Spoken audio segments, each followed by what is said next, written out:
kemi programin e bachelor kimik dhe master i shkencave në kimik, po njëkohësisht si vjet kemi hapur edhe një program të ri, Cili është njërisi, jo vetëm për departamentin e kimisë, por dhe në shkallë vend, sikurse është kimia farmaceutike.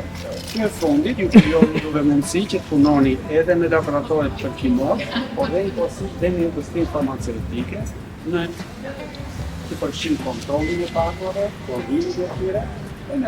Fakulteti i Shkencave dhe Zyshe Alma që ka mbaruar aty në fakt ka qenë një fakultet elitar në Universitetin e Tiranës dhe nga fakultet kanë dalë njerëz shumë të shquar.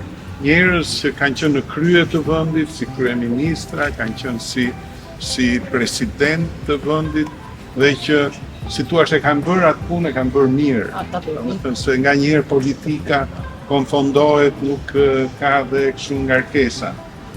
Por një pjesë e kolegëve tanë edhe studentëve të këtij fakulteti ne kemi dhënë rekomandime për ta, sot punojnë në mbar botën, duke filluar nga Australia, Shtetet Bashkuara të Amerikës, në Europë janë unë ju përmenda pak më parë, një kolegu jon që Arben Merkoçi sot është shkencëtari më i cituar në botë spanjoll.